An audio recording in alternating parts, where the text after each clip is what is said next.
اچھا ٹھیک ہے. تو میں نے اس کے اوپر ٹویٹر اکاؤنٹ بنایا اور اپنی پوسٹ آج بھی وہ میرے پاس موجود ہیں. میں نے شہباز شریف صاحب کو ٹیگ کر کے اپنے اسکول کی پکچرز لگائی. تو میں نے یہ اسٹارٹ اپ لیا. پھر میں صحافیوں کو اپروچ کیا. مگر صحافت کے کچھ اصول ہوتے ہیں, علاقائی لوگوں کا انوالو ہونا بہت ضروری ہے. میری ایج بہت زیادہ چھوٹی ایج کا میں اسٹوڈنٹ تھا, وہ خبر نہ لگ تو خبر نہ لگ سکی. اچھا پھر کیا ہوا؟ پھر ایک ٹائم آیا کہ میٹرک میں نے اسی علاقے میں کی, اپنے آبائی علاقے کے ساتھ جو 10 کلومیٹر فاصلے پہ 240 HL اسکول تھا ہمارا. اچھا ٹھیک. تو وہاں سے ہم نے میٹرک کی. پھر ہم ڈگری کالج چلے گئے فورٹ عباس کے اندر. وہاں تب ہماری فیملی شفٹ ہو چکی تھی. جی ٹھیک ہے. تو ایک ٹائم ہوا کہ میرا ریلیشن بن گیا ان جرنلسٹ کے ساتھ. تو پھر کوشش یہ کی کہ میں ان کے تھرو, پھر پلان میرا وہی تھا کہ خبر چلوانی ہے. میں نے کبھی یہ اس گاؤں میں اسکول نہیں ہے, اسکول بحال کیا جائے, اپ گریڈ کیا جائے. تو خبر چلوانے کے ساتھ ایک ٹائم آیا کہ خبر ابھی چلی نہیں تھی. ڈپٹی کمشنر بہاول نگر رانا سلیم افضل صاحب لگے ہوئے تھے. ٹھیک ہے. تو ان کے سامنے میں نے ایک اپلیکیشن رکھی کہ سر میرا ایک گاؤں ہے, وہاں پہ کوئی بنیادی تعلیم نہیں ہے, کوئی ہیلتھ کے حوالے سے کوئی کام نہیں ہے, اگر آپ کی نظر ہو تو اس کے اوپر کام کیا جائے. تو ان کی مہربانی کہ انہوں نے اس اسکول مسجد مکتب اسکول کی جس کی 4 دیواری نہیں تھی, انہوں نے کچھ NGOs کے ساتھ ایگریمنٹ کروا کے اس کی فنڈنگ جاری کروائی. اور وہ اسکول مسجد مکتب سے اس کی جس کی 4 دیواری نہیں تھی اس کی 4 دیواری بنی. جو پرانی بلڈنگ کھڑی تھی اس کو گرایا گیا, 1-2 اسکول بنائے گئے, اور اس کے اندر بھی 1-2 عمارتیں بنائی گئی. اس کے اندر ہمارے گاؤں کے لوگوں نے کچھ پیسے اپنی جیب سے بھی دیے. اس طرح وہ اسکول کھڑا ہوا اور وہ 5 کلاس کا اسکول قائم ہو گیا جس کی 4 دیواری بن گئی. ٹھیک ہے. وہاں پہ جو اساتذہ کرام آئے 2 گورنمنٹ کی طرف سے, انہوں نے بہت اچھی کوشش کی, میرے ساتھ رابطے میں تھے. گاؤں کے جو ہم نے یوتھ کے حوالے سے کلاس والوں نے مل کے ایک آرگنائزیشن بنائی تھی. اچھا. اس کا نام میں نے رکھا تھا ینگ یوتھ 239 HB. واہ. تو ہم نے مل کر اس کو بنایا. پھر ایٹ اے ٹائم ایک ایسا ٹائم آیا, وہ ایسا گاؤں ہے جو آپ کے ناظرین کو میں بتانا چاہتا ہوں, وہاں پہ فیمیل کی ایجوکیشن ہے تصور ہی نہیں ہے. اچھا. تو وہاں پہ ابھی تک میری اپنی کزنز جن کو گھر سے نکلنے کی اجازت نہیں تھی, 12 کوئی کلاس کر رہی ہے, کوئی 13ویں کلاس کی اسٹوڈنٹ ہے. یہ اس لیے میں بول رہا ہوں کہ کیونکہ 12-13 کلاس ایک ہر انسان کو سمجھ آتی ہے, انگلش میں بتانے کچھ لوگوں کو نہیں سمجھ آتی. تو ابھی یہ ایک چھوٹا سا پودا جو لگایا تھا, ابھی الحمدللہ وہ بہتری کی طرف جا رہا ہے. اور اس پودے کی وجہ سے میں کہتا ہوں کئی لوگوں کو زندگیاں بدلی ہیں, اور یہ کوشش تھی میری.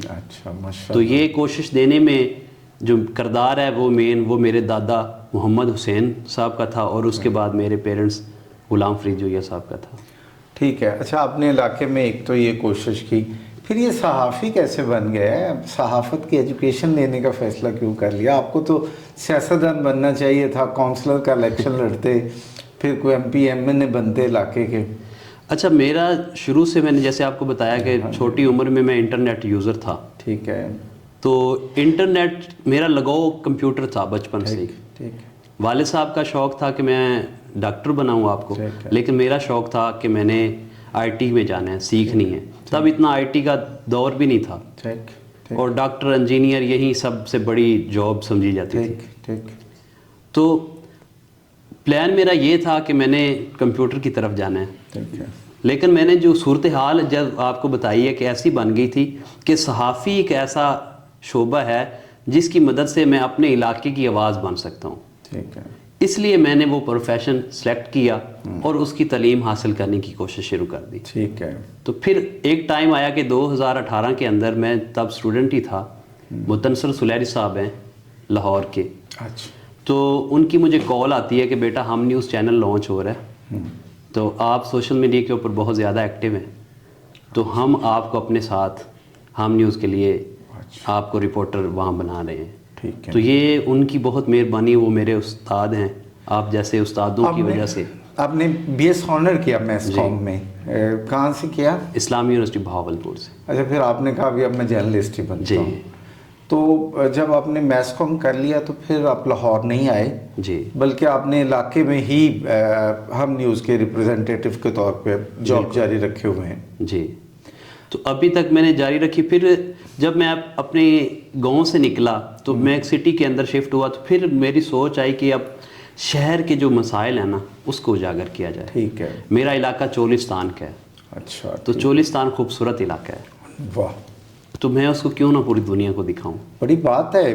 میں ایک تو یہاں اپریشیٹ کروں گا آپ کو فرید کہ آپ نے میس کام میں گریجویشن کرنے کے بعد ہر دوسرے لڑکے کی کوشش ہوتی ہے کہ وہ لاہور آئے یا مین سٹریم میں رپورٹر بنے, اینکر بنے, نیوز کاسٹر بنے یا کوئی اور جاب کرے, اور لیکن آپ نے یہ فیصلہ کیا گریجویشن کرنے کے باوجود کہ آپ نے فوٹا باس میں رہنا ہے. جی کیونکہ عموماً ہمارے چھوٹے شہروں کے جو نمائندگان ہیں وہ بھی ظاہری بات ہے واجبی تعلیم والی ریپرزنٹیٹیو ہیں, اور ان میں ایک میس کام کا گریجویٹ. میں آپ کو بتاؤں کہ میرے شہر فوٹا باس کے اندر اور بھی بہت سارے لوگ ہیں جنہوں نے ماس کمیونیکیشن کر کے میڈیا کی جاب نہیں کی, بٹ وہ کچھ ایسے تھے جنہوں نے جاب بھی کی ہے وہاں پہ. ماشاءاللہ. لیکن جو او ایس آر رپورٹرز ہیں, آپ بھی بہتر سمجھتے ہیں اور میں نے تو فیلڈ کے اندر کام کیا ہے, تو وہ ان کو بہت سارے ایشوز ہوتے ہیں. جی.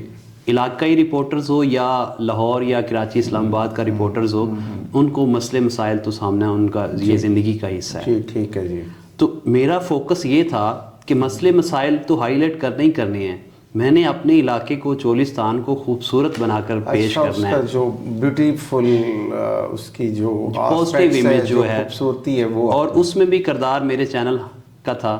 ٹھیک ہے. کہ انہوں نے کہا کہ اگر کوئی آپ کی رپورٹنگ کی وجہ سے اسلام آباد سے کہے کہ یار علاقہ چولستان دیکھنا ہے, جب آپ وہاں پہ نیگیٹو رپورٹنگ کریں گے تو وہ کہیں گے ہماری فیملی سیف نہیں ہے اس علاقے میں. تو اس لیے یہ میرا مائنڈ تھا کہ میں نے اپنے علاقے کو اسی طرح دکھانا ہے جسے دبئی کے صحرا کو لوگ دکھاتے ہیں, تو ہمارا چولستان کسی سے کم ہے. بہت اچھی سوچ. وہاں پہ 29 فورٹ تھے جن کو ہم قلعہ کہتے ہیں. ہاں جی, جو قلعہ ہیں. ٹھیک ہے. اس وقت کچھ کی حالت بہت زیادہ خراب تھی. ٹھیک ہے. بار بار ان کی رپورٹنگ کی. الحمدللہ میرے جو تحصیل فوٹا باس کے اندر 4 قلعہ تھے, ان کی دوبارہ بھی گورنمنٹ اس کے اوپر کام کر رہی ہے رپورٹنگ کی وجہ سے. اچھا, ریسٹوریشن اس کی ہو رہی ہے. بالکل ٹھیک. تو یہ میرا فوکس تھا. یہی چھوٹی چھوٹی باتیں ہیں جو جن کی وجہ سے آپ کو مدعو کیا ہے. آج میں نے کہا کہ آپ سے کوئی گفتگو کرتے ہیں. مہربانی صاحب. کہ یہ اصل بات تو یہ جذبہ ہوتا ہے کہ بھئی آپ نے اپنے علاقے کو اجاگر کیا, اور پھر میرے علم میں یہ بھی ہے کہ آپ نے اپنے علاقے کو بہت سارے نوجوانوں کو ایک ویژن دیا. اچھا, اب آپ ڈیجیٹل سکلز اور ڈیجیٹل مارکیٹنگ کا بھی ساتھ کام کر رہے ہیں اور لوگوں کو ترغیب بھی دے رہے ہیں, تو اس پہ میرا سوال آپ سے یہ ہے کہ یار یہ بتائیں کہ یہ ڈیجیٹل مارکیٹنگ کا سکوپ کتنا کو ہے آگے. اچھا, میں آپ کو بتاتا ہوں مزے کی بات کہ 2015 میں نے نا اپنے علاقے کے اندر ایک ویب چینل کا کنسیپٹ آیا تھا. ٹھیک ہے. تو 2015 کے اندر میں نے ایک چینل بنایا تھا چولستان نیوز, علاقے کے حساب سے ساؤتھ پنجاب کے. یوٹیوب پہ تھا. جی, ڈیجیٹل چینل تھا, یوٹیوب کہہ لیں, سوشل میڈیا چینل کہہ لیں. ٹھیک ہے. یہ میں نے اسٹارٹ اپ لیا. پہلی دفعہ جب میں نے اس کی ویب سائٹ بنوائی, اس کی گرافکس بنوائے, اس کو چینل کو کوشش تھی کہ میں نے اس کو لائیو کرنا ہے, تو اس جتنی چیزیں تھیں وہ ساری میں نے پیڈ لی. ٹھیک ہے. جب میں پیڈ سے تنگ آیا تو میں نے کہا کیوں نہ میں یہ ساری چیزیں خود نہ سیکھ لوں. ٹھیک ہے. تو میں نے سب سے پہلے گرافک ڈیزائننگ سیکھی کہ اس کے اوپر جتنی پوسٹیں لگیں گی میرے علاقے کے ریلیٹڈ جو بھی کنٹینٹ ہوگا میں خود ڈیزائن کر کے لگاؤں گا. پھر اس کے ساتھ میں نے ویڈیو ایڈیٹنگ سیکھی, پھر ویب سائٹ ڈیولپمنٹ سیکھی. تو یہ تب میں نے چیزیں سیکھی اپنے کاروبار کو چلانے کے لیے, اپنے اس چینل کو چلانے کے لیے. ٹھیک ہے. تو آہستہ آہستہ وہی جو سیکھی ہوئی چیزیں تھیں وہ میرے لیے زندگی بدلنے میں اس نے اپنا کردار ادا کیا. وہ آپ کا ایک وہ میرا پروفیشن بن گیا آپ کا. اور یہ اس وقت 2015 یا 16 میں ہائپ کریٹ نہیں تھی آئی ٹی کی یا ڈیجیٹل مارکیٹنگ کی. تب آئی ٹی ہی ایک بہت بڑی فیلڈ سمجھنے کی ابھی ایک راہ ہموار ہوئی تھی. جی بالکل ٹھیک ہے. تو کوشش یہ تھی کہ میری کہ اپنے علاقے کی میں نے آواز بننا ہے. ساؤتھ پنجاب کا کوئی ایسا علاقہ یا ایسی تحصیل یا ایسا سٹی نہیں تھا جہاں پہ میرا چولستان نیوز کا رپورٹر نہیں تھا. کیا بات ہے. لیکن ایک کوئی ایسا رپورٹر, الحمدللہ جتنے میرے رپورٹرز تھے جن لوگوں نے میرے ساتھ اس وقت کام کیا تھا, ایک سب سے بڑی اگزامپل ہے کہ اس وقت چیچا وطنی کا میرا رپورٹر تھا, اویس اس کا نام ہے, ابھی پبلک نیوز کے مارننگ شو کا وہ پروڈیوسر ہے. ماشاءاللہ. تو ایک پلان یہی تھا کہ لوگوں کو ایجوکیٹ کرنا ہے. میں جو سیکھتا تھا اسی دن میں ان کو بتا دیتا تھا. مقصد میرا یہی تھا کہ اللہ تعالیٰ کی ذات کو راضی کرنا ہے. دیکھنے والی ذات جو ہے وہ اللہ تعالیٰ کی ہے. ماں باپ نے اور جو گرینڈ فادر نے تربیت اس طرح کی تھی کہ اللہ سے ڈر کے چلنا. حسن, اب میرے سوال پہ آتے ہیں. یہ بتائیں, ڈیجیٹل مارکیٹنگ کا ہم بڑا نام سنتے ہیں ان دنوں. گورنمنٹ بھی فری کورسز کروا رہی ہے, پیڈ کورسز بھی چل رہے ہیں. اس کا اسکوپ ہے کتنا کو؟ ڈیجیٹل مارکیٹنگ اس وقت بہت بڑی ضرورت ہے. اچھا ٹھیک ہے. آپ کا کوئی کاروبار ہو, جی, آپ کا کوئی چینل ہو, سوشل میڈیا چینلز, آپ اس وقت ڈیجیٹل مارکیٹنگ کی وجہ سے دیکھیں کہ یوٹیوب ایک اس کا پارٹ ہے سوشل میڈیا کا. جی جی. یوٹیوب کی وجہ سے لوگوں کی کتنی زندگیاں چینج ہوئی ہیں. جی بالکل. بہت ساری اگزامپل آپ کے سامنے آتی ہیں. جی.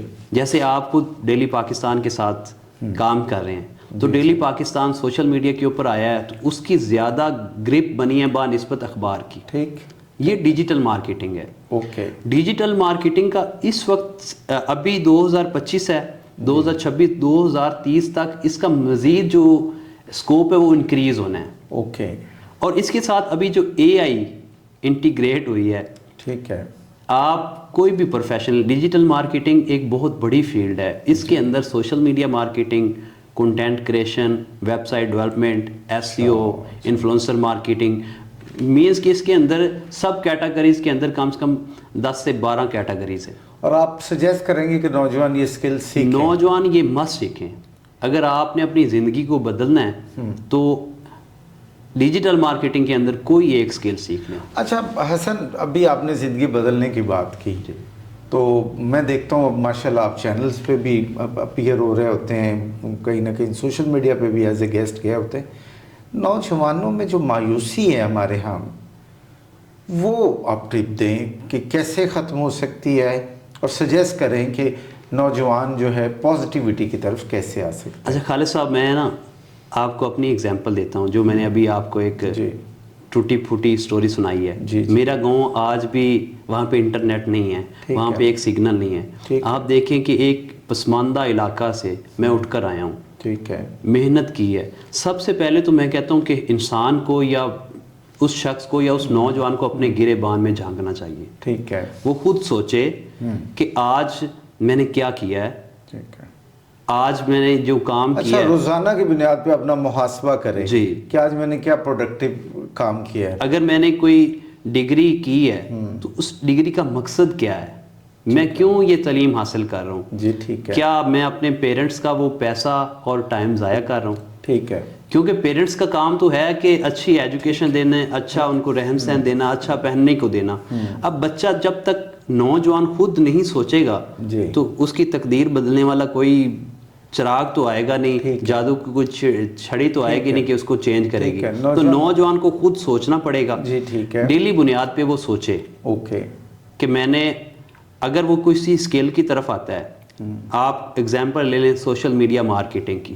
ٹھیک ہے. سوشل میڈیا مارکیٹنگ وہ سیکھنے کی کوشش کرتا ہے. سب سے پہلے تو میں اس کو کہتا ہوں کہ کسی یونیورسٹی میں, کسی انسٹیٹیوٹ میں جانے کی آپ کو ضرورت نہیں ہے. ٹھیک ہے. یوٹیوب کے اوپر بہت سارا کنٹینٹ پڑا ہے. ٹھیک ہے.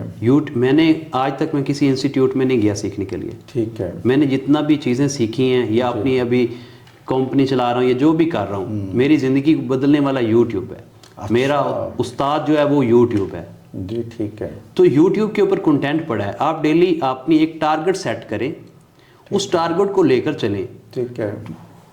میں کہتا ہوں مایوس ہونے کی ضرورت ہی نہیں ہے. مایوسی تو ویسے ہی گناہ ہے. اللہ کے اوپر اگر آپ کا یقین ہے تو آپ کو مایوس تو ہونا نہیں چاہیے. دوسرا, جو اس وقت ہمارا پاکستان کا نوجوان ہے وہ پاکستان کو چھوڑ بہت رہا ہے. ٹھیک ہے. اس کی وجہ یہ ہے کہ آپ جائیں پاکستان سے باہر, آپ اپنی تعلیم کے لیے جائیں, اپنے کیریئر کے لیے جائیں, مگر آپ یہ نہ تاثر دیں کہ پاکستان برا ملک ہے. پاکستان کو آپ, اچھا میرا ایک نا کلائنٹ ہے یو ایس اے کا, یہاں پہ میں آپ کو بتاؤں, وہ لاہور کا ہے یا شاید کسی اور علاقے کا ہے. تو میں نے اس کے ساتھ 6 منتھ کام کیا. وہ اس وقت یو ایس اے کے اندر ہے. جی ٹھیک ہے. ہر بات کے اوپر کچھ ہوتا تو پاکستانی ایسے ہیں, پاکستانی ایسے ہیں. تو میں نے ایک دن ان سے پوچھا کہ آپ کہاں سے ہیں. انہوں نے کہا میں بھی پاکستانی ہوں. اور میں لاہور سے ہوں یا کسی اور سٹی سے ہوں. تو میں نے کہا اگر آپ کو USA کا ویزا مل گیا تو اس کا مطلب یہ تو نہیں ہے کہ آپ پاکستانی کو گالی دیں اور میں نے وہ کانٹریکٹ ختم کر دیا. میں اپنے ملک سے اتنی محبت کرتا ہوں. ماشاءاللہ ماشاءاللہ. تو پاکستان ہمارا ملک ہے, ہماری جگہ ہے, ہمارا گھر ہے. اگر پاکستان ہے تو ہم سب ہیں. تو نوجوانوں کو سب سے پہلے تو اپنے ملک سے محبت کرنی چاہیے, پھر اپنے پیرنٹس کے ساتھ محبت کرنی چاہیے, پھر اپنے آپ سے محبت کرنی چاہیے. لیکن سب سے پہلے میں جو ریکمینڈ کرتا ہوں وہ کہتا ہوں کہ اپنے آپ سے محبت کرو. جب تک نوجوان اپنے آپ سے محبت نہیں کرے گا نا تو وہ کچھ بھی نہیں کر سکتا. ٹھیک ہے حسن, بہت اچھی گفتگو رہی آپ کی اور بہت شکریہ. حسن سے جو آج گفتگو ہوئی, آپ نے دیکھا کہ حسن نے بہت چھوٹی عمر میں اللہ نے ان کو ایک فکر دی. یہ سننے کے بعد آپ بھی کوشش کر کے کوئی معاشرے میں پازیٹیوٹی لانے کی کوشش کر سکتے ہیں. اور دوسرا حسن کی کہانی جو میں سنانا چاہ رہا تھا آپ کو, اس کی بنیادی وجہ یہ تھی کہ حسن کی سوچ بہت اچھی ہے. جیسے اس نے کہا کہ مایوس ہونے کی ضرورت نہیں. جب آپ روزانہ کی بیس پہ کوئی پروڈکٹیو کام کریں گے تو مایوسی خود بخود ختم ہو جائے گی. آپ کے ہاتھ میں کوئی ہنر ہوگا, کوئی اسکل ہوگا. اور آخری بات جو کہ میرے دل کی بات ہے کہ یہ وطن بہت پیارا ہے. پاکستان سے محبت کریں اور اپنے وطن کو عزت دیں اور خود کو اس وطن کے ساتھ محبت اور اس کا خادم بن کے جو ہے اس بات پہ فخر محسوس کریں. مجھے دیجیے اجازت, دوبارہ ملاقات ہوگی. اللہ حافظ.